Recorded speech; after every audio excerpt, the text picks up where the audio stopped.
Hello students, आज की class में आपका स्वागत है। आज हम इंटरनेशनल मार्केट में एंटर कैसे करना है उसकी स्ट्रेटजी के ऊपर बात करेंगे, यानी मार्केटिंग स्ट्रेटजी, एंट्री स्ट्रेटजी के बारे में हम बात करेंगे। तो चलिए, होता क्या है मार्केटिंग एंट्री, मतलब कि आप फॉरेन मार्केट में किस तरह से, कौन से वे से आप एंटर कर सकते हो। There are a variety of ways in which a company can enter a foreign market. यानी ऐसे कई तरीके हैं जिनसे एक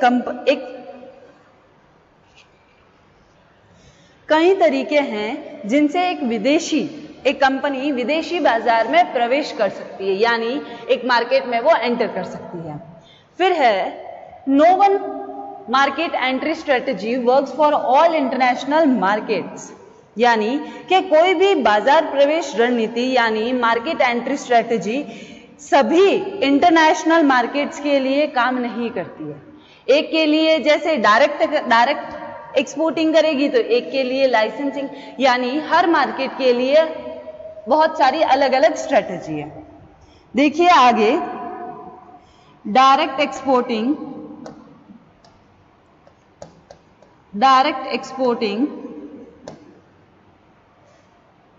may be the most appropriate strategy. Direct exporting सबसे उत्तम हो सकती है, सबसे ज्यादा सूटेबल हो सकती है, पर हर किसी मार्केट के लिए नहीं, किसी एक पर्टिकुलर मार्केट के लिए ही वो उसको सूटेबल हम मान सकते हैं। Appropriate strategy in one market. Clear है यहां तक? यानी कि हर मार्केट के लिए, हर इंटरनेशनल मार्केट के लिए अलग अलग स्ट्रेटजी बनी हुई है। आप उन अलग अलग स्ट्रेटजी को अपने मार्केट, अपनी डिमांड के अनुसार यूज कर सकते हैं। While in another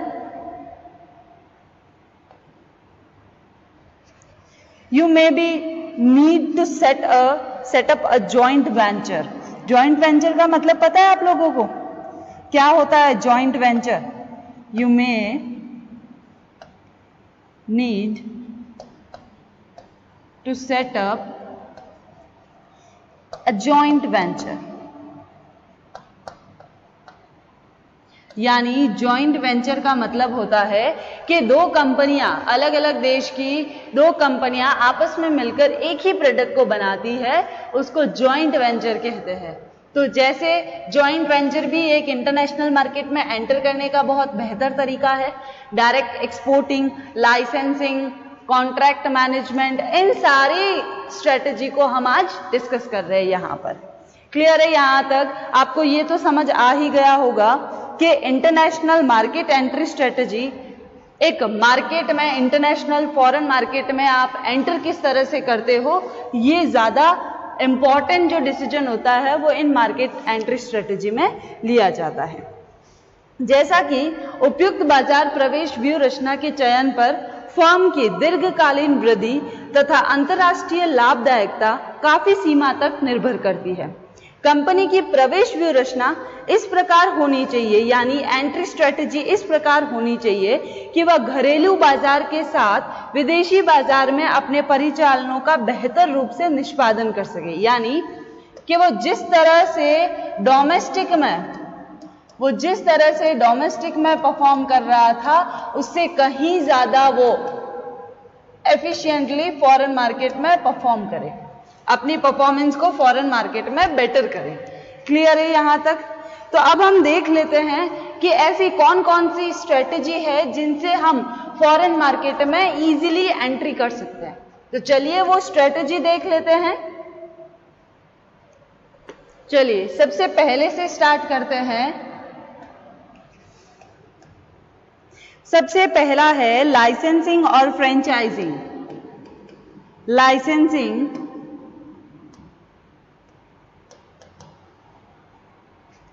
and franchising। हम डिटेल में पहले सबके नाम लिख देते हैं, कौन कौन सी स्ट्रेटजी है, फिर एक एक करके सबको समझ लेंगे। सेकेंड है हमारी एक्सपोर्टिंग, थर्ड है हमारी कॉन्ट्रैक्ट मैन्युफैक्चरिंग। सबके हम सिर्फ नाम लिख रहे हैं पहले, उसके बाद एक एक को डिस्कस कर लेंगे। मैन्युफैक्चरिंग, फिर है नेक्स्ट हमारी है management contract, management contract. Clear है? फिर है हमारी असेंबली ऑपरेशन, असेंबली ऑपरेशन बहुत इजी है, जल्दी से समझ आ जाएगी आपको, क्योंकि एक फॉरेन मार्केट में जब भी ये एक ऐसा सब्जेक्ट है जिसमें आप अपनी प्रैक्टिकल लाइफ, आप अपनी प्रैक्टिकल चीज़ों को देख सकते हो और प्रैक्टिकल चीज़ों को यहाँ पर अप्लाई कर सकते हो। फिर है आपकी fully owned manufacturing facility, manufacturing facility, facilities. फिर नेक्स्ट है जॉइंट वेंचर, थोड़ा सा डिस्कस अभी हमने कर लिया था, डिटेल में जब ये हमारी इस स्ट्रेटजी पर हम आएंगे डिटेल में वहां बता देंगे। फिर नेक्स्ट है हमारी काउंटर ट्रेड, ये एक ऐसी स्ट्रेटजी है जिसमें एक देश अपने इंपोर्ट और एक्सपोर्ट के बेस पर अपना पेमेंट करते हैं, जितना एक्सपोर्ट किया है उतना ही उस हिसाब से वो अपना इंपोर्ट करेंगे। क्लियर है? हम डिटेल में पढ़ लेंगे आगे। मर्जर एंड एक्विजिशन,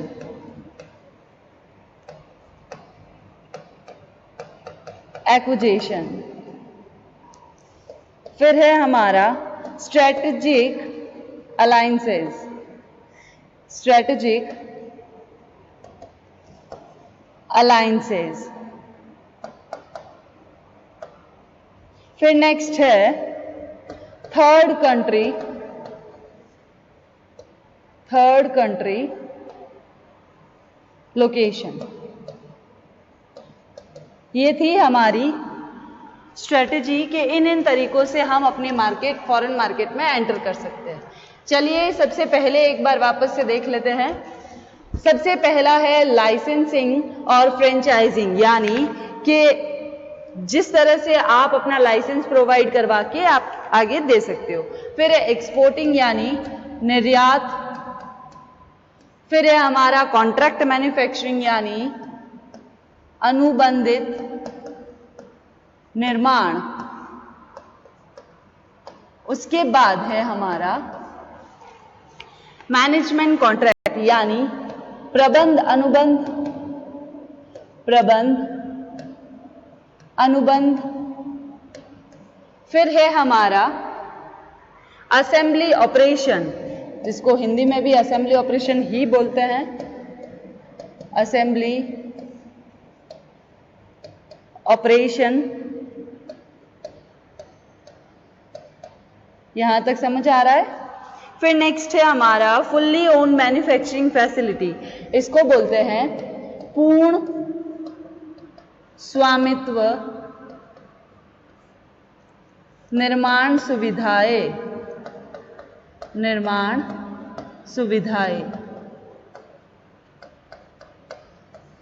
उसके बाद है जॉइंट वेंचर यानी संयुक्त साहस।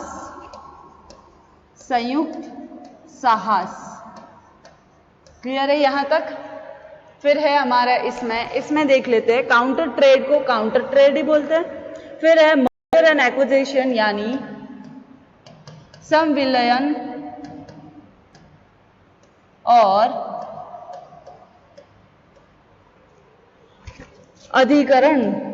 अधिग्रहण। क्लियर है? फिर स्ट्रेटेजिक अलायंसेस को बोलते हैं व्यू रचनात्मक संबंध। व्यू रचनात्मक संबंध।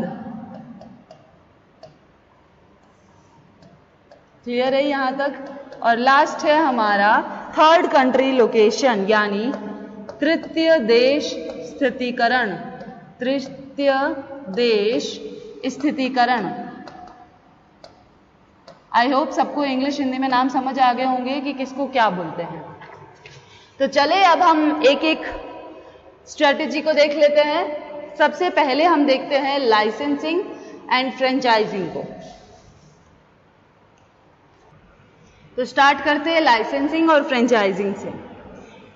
लाइसेंसिंग और फ्रेंचाइजिंग का मतलब है कि अंतर्राष्ट्रीय लाइसेंस के अंतर्गत एक फर्म किसी दूसरे देश में स्थित फर्म को अपना पेटेंट, ट्रेडमार्क, कॉपीराइट या स्किल्स इनका यूज करने का लाइसेंस देती है, और लाइसेंस देने वाले देश या फर्म को लाइसेंस प्रयोग करने वाले से निश्चित रॉयल्टी या चार्जेस मिलते हैं। जैसे एक फर्म अपने पेटेंट, कॉपीराइट या ट्रेडमार्क या ऐसी स्किल्स को, ट्रेडमार्क या ऐसी किसी स्किल्स का यूज करने, ऐसी किसी स्किल्स का यूज करने का राइट यानी लाइसेंस प्रोवाइड करती है, लाइसेंस प्रोवाइड करती है, वो हमारा लाइसेंसिंग माना जाता है। और जिसको लाइसेंस मिला है यानी लाइसेंस प्राप्त करने वाला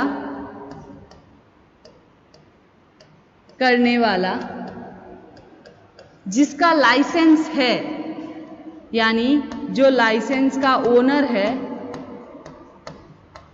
लाइसेंस का स्वामी है, उसको कुछ चार्जेस या रॉयल्टी प्रोवाइड करवाता है। किसके बदले में?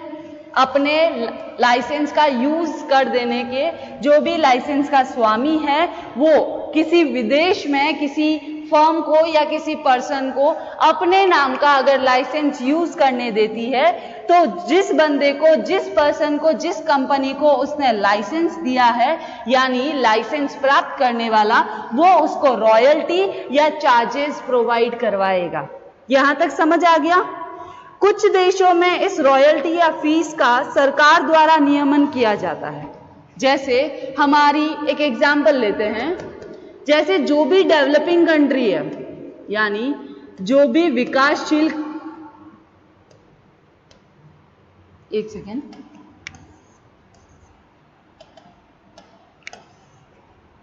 जो भी विकासशील देश है उनमें स्थित कंपनियों के लिए विकासशील देशों ने रॉयल्टी को फिक्स परसेंट पर रेगुलेट किया है, और वो फिक्स परसेंट है 5%, यानी 5% से ज्यादा रॉयल्टी पे नहीं कर सकते। ठीक है? फिर है कि लाइसेंसिंग इन अदर वर्ड्स में देखो, अदर वर्ड्स में बताती हूं। लाइसेंसिंग एक विशिष्ट प्रकार की व्यवस्था है जिसमें निर्यातक कंपनी अपने देश, अन्य देश की फर्म को लाइसेंस में वर्णित शर्तों के आधार पर विक्रय करने का अधिकार देती है। इसमें विदेशी फर्म को समान उत्पाद, किस्म, ब्रांड का उपयोग करना होता है। इससे विदेशी कंपनी को निर्यातक कंपनी के नाम, गुडविल, प्रेस्टीज का प्रॉफिट हो जाता है। यहां पर क्या बोला गया है कि जो लाइसेंस जिसको मिलने वाला है जो लाइसेंस प्रोवाइड करवा रहा है, यानी लाइसेंस जिस भी देश का है, जिस भी फर्म का है, उसकी जो जो कंडीशन होगी वो लाइसेंस जिसको मिल रहा है वो मानेगा। यानी वो सेम प्रोडक्ट बेच सकता है, सेम नाम लगाकर बेच सकता है और सेम उसकी गुडविल रखकर वो बेच सकता है, ठीक है, अपनी कंट्री में। पर उसका ओरिजिनल जो ओनर होगा वो कौन होगा? जो लाइसेंस जिसका है, यानी जो सामान बेच रहा है उसकी वो ब्रांड नहीं है, जिसकी ब्रांड है वो लाइसेंस सिर्फ प्रोवाइड करवा रहा है, यानी अधिकार दे रहा है। क्लियर है यहां पर? अब हम इसको देख लेते हैं कि फ्रेंचाइजी किसको बोलते हैं, यानी कि फ्रेंचाइजी का मतलब क्या है। फ्रेंचाइजिंग भी एक विशिष्ट प्रकार का लाइसेंस ही है, जिसमें एक कंपनी किसी दूसरी स्वतंत्र फर्म को एक निश्चित तरीके से प्रिस्क्राइब मैनर से व्यवसाय करने का अधिकार प्राप्त करती है। ये अधिकार फ्रेंचाइजर के उत्पादों को बेचने, नाम का प्रयोग करने, उत्पादन तथा विपणन तकनीकी का प्रयोग करने या अन्य किसी भी प्रकार से हो सकता है। तो फ्रेंचाइजिंग का मतलब यही है कि आप फ्रेंचाइजिंग का मतलब यही है कि ये भी एक लाइसेंस की तरह ही काम करता है, पर इसमें जो प्रिस्क्राइब मैनर है उसी मैनर में आपको लाइसेंस प्रोवाइड करवाया जाता है, यानी राइट दिया जाता है। जिसका लाइसेंस है, जिसकी फ्रेंचाइजी है, वो अपने प्रोडक्ट्स को बेचने का, अपनी गुडविल, अपना नेम यूज करने का, अपनी गुडविल यूज करने का राइट प्रोवाइड करती है, राइट प्रोवाइड करती है। क्लियर है यहां तक? अब देखिए इनके क्या क्या एडवांटेजेस हो सकते हैं। सबसे पहला कि अगर हम फ्रेंचाइजिंग और लाइसेंसिंग का यूज करते हैं तो हम बड़े इन्वेस्टमेंट से बच सकते हैं। समझ आ रहा है कुछ? यानी इन्वेस्टमेंट से हमको ज्यादा इन्वेस्टमेंट नहीं करना पड़ेगा। क्लियर है? हम वहां फॉरेन मार्केट में जा भी नहीं रहे हैं और हमारे प्रोडक्ट भी वहां बिक रहे हैं, ज्यादा इजी है। फिर है हमारा कि लाइसेंसिंग प्रीएम्प्टिव स्ट्रेटजी के रूप में अपनाया जा सकता है, यानी कॉम्पिटिटर के अगेंस्ट में इसको यूज किया जा सकता है। क्लियर है? एक सेकेंड, कॉम्पिटिटर। फिर है कि जब मेजबान देश के नियमों द्वारा बाजार बंद होता है तो ऐसे बाजार में प्रवेश हेतु लाइसेंसिंग एक व्यवस्था का सक्षम अवसर प्रदान करती है। तो इस तरह से इसके कुछ डीमेरिट्स भी होंगे, वो भी देख लेते हैं। डीमेरिट्स, सबसे पहला डीमेरिट है कि लाइसेंस की अवधि समाप्त होने के बाद लाइसेंस प्राप्तकर्ता लाइसेंस देने वाले का प्रतिस्पर्धी बन जाता है। इसको एक एग्जाम्पल से समझते हैं, ज्यादा इजी से समझ आएगा। यह है हमारी ए कंपनी जो लाइसेंस प्रोवाइड करवाएगी, ठीक है, जिसका लाइसेंस है। यह है हमारी बी कंपनी जिसको लाइसेंस की जरूरत है और ए ने जिसको लाइसेंस प्रोवाइड किया है। क्लियर है? इसने लाइसेंस दिया, इसने रॉयल्टी पे की। क्लियर है? लाइसेंस की कुछ टर्म्स होती है, जैसे इसने 3 साल का लाइसेंस लिया था। क्लियर है? 3 साल का लिया था। 3 साल पूरे हो जाने के बाद बी ने जब इसके लाइसेंस को लौटाया वापस ए को, तो ये उसी तरह का प्रोडक्ट बनाकर इसका कॉम्पिटिटर बन जाएगा। सेम प्रोडक्ट बनाकर उसका कॉम्पिटिटर बन सकता है। क्लियर है? यानी कि हमारी सारी स्ट्रेटेजी, बेचने का तरीका, सब कुछ बी को पता चल सकता है और उससे वो ए का कॉम्पिटिटर बन सकता है। फिर है कि लाइसेंस प्राप्त करने वाला बेहतर उत्पादों को प्रस्तुत करने की योग्यता विकसित कर सकता है, यानी उत्पाद विकास और सुधार में जापानी चातुर्य विश्व प्रसिद्ध है। यानी प्रोडक्ट के डेवलपमेंट में प्रोडक्ट डेवलपमेंट में जापान की जो स्किल्स है वो सबसे बेटर मानी जाती है। ठीक है, जापान इन स्किल्स में सबसे बेहतर है, जो प्रारंभ में अमेरिका से लाइसेंस प्राप्त करने के बाद ही शीघ्र ही उससे बेहतर उत्पाद विकसित कर लेता है। यानी सबसे पहले क्या करता है जापान वाला, अमेरिका से उस प्रोडक्ट का लाइसेंस लेता है। ठीक है, लाइसेंस लेने के बाद कुछ साल के बाद वो उसी प्रोडक्ट को बहुत अच्छे से बना सकता है, डेवलप कर सकता है। तो इस तरह से ये इसका डीमेरिट हो सकता है। फिर एक डीमेरिट ये भी है कि अगर अपनी उत्पादन और अपनी विक्रय सुविधाओं के बजाय लाइसेंस देने वाले का लाइसेंसी पर बहुत कम कंट्रोल होता है। यानी लाइसेंस अगर ए ने बी को दिया है तो बी का जो कंट्रोल होगा वो स्वयं बी ही कर सकता है। यानी ए का कोई भी कंट्रोल नहीं हो सकता है उसके बी पर, या फिर जो भी उसका लाइसेंस ही है। क्लियर है, यहां पर कंट्रोल भी नहीं रहता है, प्रोडक्ट भी वो सेम यूज करता है। अगर बी चाहे उस प्रोडक्ट को अपनी मर्जी से बेच सकता है, जिससे ए की गुडविल, ए का नाम सब कुछ बर्बाद हो जाता है। क्लियर है, यहां पर लाइसेंसिंग के कुछ डीमेरिट्स भी है तो कुछ मेरिट्स भी है। यहां हमारा लाइसेंसिंग यानी फर्स्ट स्ट्रेटजी कंप्लीट होता है। आइए अब हम आगे सेकेंड स्ट्रेटजी देख लेते हैं। एक्सपोर्टिंग यानी निर्यात करना। एक्सपोर्टिंग का तो नाम से ही पता चल रहा है कि ये स्ट्रेटजी कैसे काम करेगी। विदेशी बाजार में प्रवेश करने का सबसे ट्रेडिशनल वे है, सबसे ट्रेडिशनल स्ट्रेटजी है। आप अपने सामान को अपने डोमेस्टिक कंट्री में बनाइए, उसके बाद आप उसी सामान को एक्सपोर्ट कर दीजिए जिस भी आपको इंटरनेशनल फॉरेन मार्केट में आपको एंटर करना है। ज्यादा इजी है, जिससे अनेक फर्मों द्वारा आज भी अनुसरण किया जाता है। बहुत सी ऐसी फर्म है जो एंट्री स्ट्रेटजी में सबसे ज्यादा एक्सपोर्टिंग को यूज करती है। क्लियर है? उसके बाद कि इसको सबसे ज्यादा सूटेबल क्यों माना जाता है वो हम देख ले। सूटेबल क्यों है सबसे ज्यादा वो देखते हैं। सबसे पहला कि इसमें जब विदेशी बाजार में उत्पादन के औचित्य को सिद्ध करने के लिए पर्याप्त विदेशी व्यवसाय की मात्रा नहीं है। सेकंड, विदेशी बाजार में उत्पादन की कॉस्ट ज्यादा आती है। क्यों? क्योंकि वहां पर आपको कॉस्ट ज्यादा आती है तो आप क्या कर सकते हो, यहां इंडिया में सामान बनाइए, जैसे अपनी जो डोमेस्टिक होम कंट्री है उसमें सामान बनाइए, गुड्स एंड प्रोडक्ट अपने बनाइए और फिर वहां से अपनी फॉरेन मार्केट में एक्सपोर्ट कर दीजिए, जिससे आपका सामान फॉरेन मार्केट में चला भी जाएगा और आपको वहां स्टैब्लिश भी अपना प्लांट नहीं करना पड़ेगा। फिर है कि कंपनी के संबंधित विदेशी बाजार में स्थायी रुचि नहीं है, या इस बात की कोई गारंटी नहीं है कि वो बाजार दीर्घकाल तक उपलब्ध हो सकता है।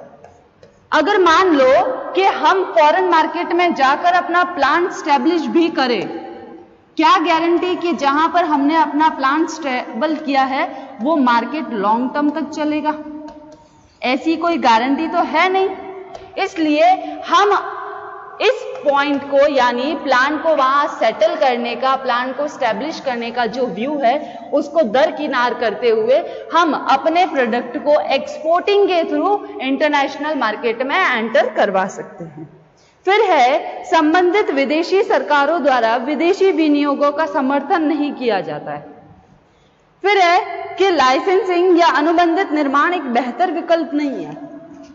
एक्सपोर्टिंग करने से आपको क्या होगा कि आपके एक्सपोर्टिंग की जगह पर अगर आपने लाइसेंसिंग प्रोसेस या स्ट्रेटजी यूज की है तो आपके कॉम्पिटिटर बढ़ सकते हैं, जिससे फ्यूचर में आपको ही प्रॉफिट कम होगा। इसलिए एक्सपोर्टिंग यूज इसलिए ही करते हैं ताकि वो लोग अपनी कॉस्ट को भी कम कर सके, अपने प्लांट को भी वहां ज्यादा स्टैब्लिश नहीं करना पड़े और इन्वेस्टमेंट भी ज्यादा नहीं करना पड़ता है फॉरेन मार्केट में एक्सपोर्टिंग के जरिए।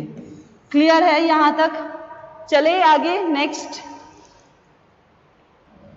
चलिए इसी के कुछ इंपॉर्टेंस और मेरिट्स और डीमेरिट्स देख लेते हैं पहले एक्सपोर्टिंग के, उसके बाद हम नेक्स्ट स्ट्रेटेजी पर चलेंगे। एक सेकेंड।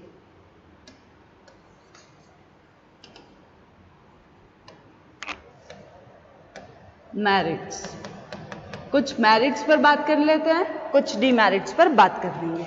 ये मेरिट्स है एक्सपोर्टिंग के, क्लियर है?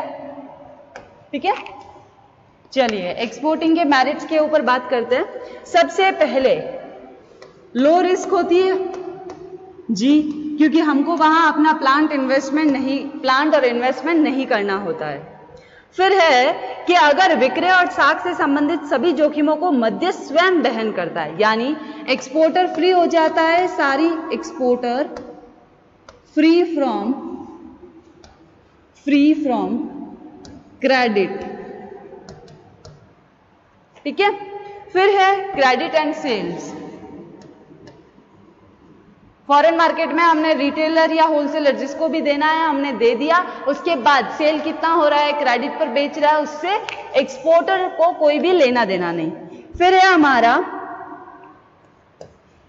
कि एक्सपोर्टिंग से हमारी ब्रांच खोलने पर जो हमारा एक्सपेंस होता है ना वो कम हो जाता है, यानी ब्रांच खोलने का जो एक्सपेंस है, ब्रांच एक्सपेंस, वो कम हो जाता है।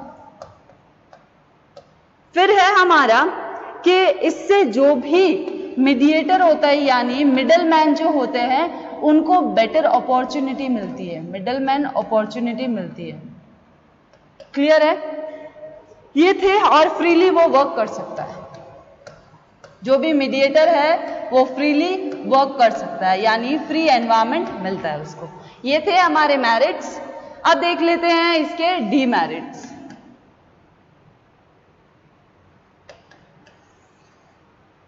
डीमेरिट भी एक्सपोर्टिंग के ही है। ठीक है, सबसे पहला डीमेरिट में कि फर्म के ब्रांड नाम का कोई भी प्रचार नहीं होता है, यानी कि no profit from company's goodwill. Company की गुडविल से कोई भी फायदा नहीं मिलता है, कंपनी का नाम यूज ही नहीं करते। जो भी रिटेलर है, होलसेलर है, वो अपनी पहचान से यूज कर सकते हैं उसको।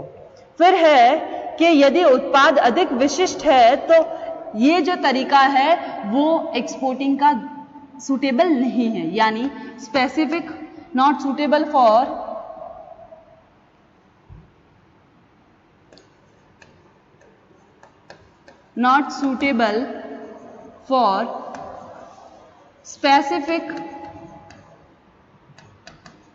specific goods और प्रोडक्ट्स।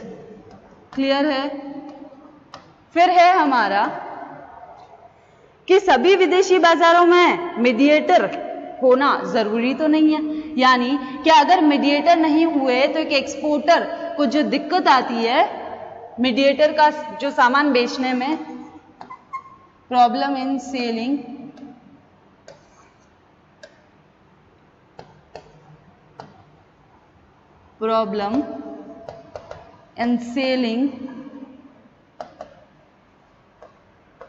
एक सेकेंड, सेलिंग